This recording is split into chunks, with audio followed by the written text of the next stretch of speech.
If you think the rest of your life is just about staying comfortable and killing time, you can probably skip this video.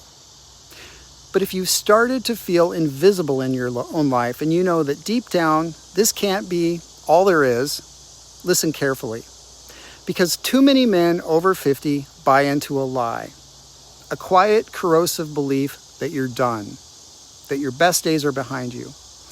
And what's left is managing the decline until the clock runs out. You stop pushing, you stop challenging yourself, you stop imagining a better version of you that's better, sharper, more alive than you are right now. And I get it. After a certain age, life can feel like it's calcified. You've built an identity, you've played certain roles for years, maybe decades. Husband, father, provider, company man, problem solver, whatever it's been for you. And it starts to feel like those roles are you. That because you've been that guy for so long, you're stuck being him forever. When I went through my divorce at age 50, I had every reason to buy into that I'm done belief. I could have easily settled into routines, clung to the safe but unsatisfied version of myself I'd been for years, and quietly faded into the background. But I wasn't willing to do that. I've always needed my life to have purpose and meaning. And I realize not everyone's wired that way, but that's how I am. I've always believed in becoming the best version of myself I can be. Not better than anyone else, but better than the old me. And at 50, I realized I'd been living a life where too much of my energy went into maintaining a version of myself that wasn't truly me. I had been too much of a people pleaser and was worried more about everyone else's needs than my own, to the point that sometimes I wasn't even sure what I wanted anymore. So, when everything fell apart, I didn't see it as the end of my story. I saw it as the start of the next chapter. Starting out, it wasn't an easy chapter either. I went through a rocky divorce at 50. Many days I felt like I'd had the shit kicked out of me, honestly. But under all of that was this stubborn, almost primal voice saying, F you, life, I'm not done with you, it ain't over. That voice is what got me out of bed on the days where I wanted to pull the covers over my head. It's what made me start asking different questions. What if I stopped accepting the roles I had outgrown? What if I stopped doing things the way I'd always done them just because they were familiar? What if I treated 50 not as a finish line, but as a launch point? I remember thinking, this is my chance, and the feeling had a desperate urgency to it, like I was suiting up for the big game and losing wasn't an option. I'm not going to be one of those guys who quietly gives up at 50. I'm going to learn from my mistakes, take the lessons, and build something better. Now, I get flack from commenters sometimes when I talk about life over 50 being the second half. Sometimes people like to correct me and say it's more like the last third. Well, I honestly don't care, because to me it's not about being precise with the number of years we're talking about.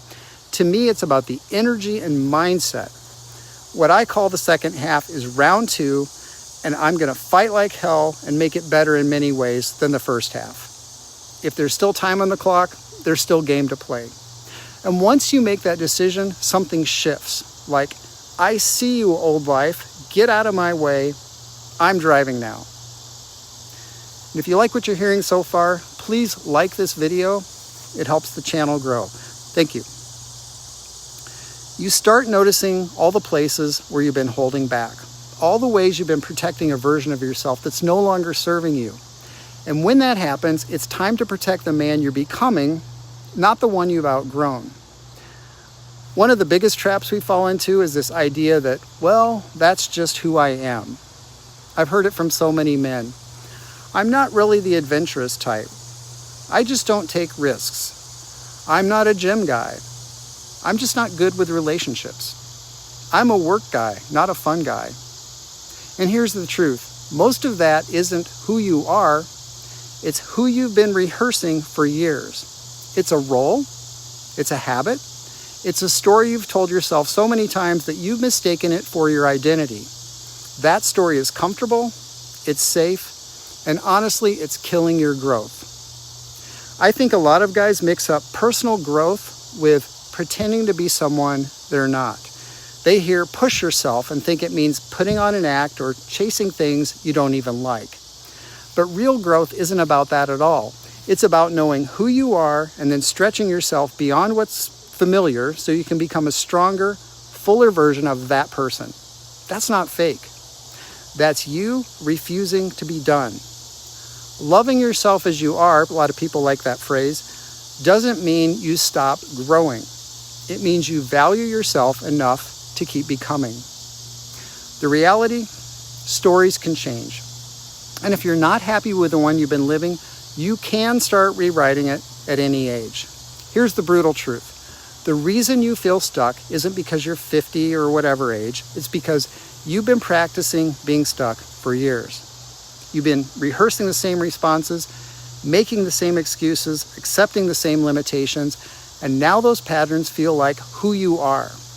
I understand because I used to live like this. But they're not.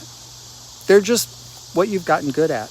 And no, you can't go back to age 20 and restart adulthood from scratch, but you can start from exactly where you are right now and move forward. You can reinvent, you can iterate, you can keep making progress. And this doesn't mean you have to burn everything down or become unrecognizable to the people in your life. It doesn't mean you have to chase perfection, hyper-optimize every aspect of your life, or live in some kind of endless hustle mode. It's simply about refusing to accept that this is all there is and coasting until the end.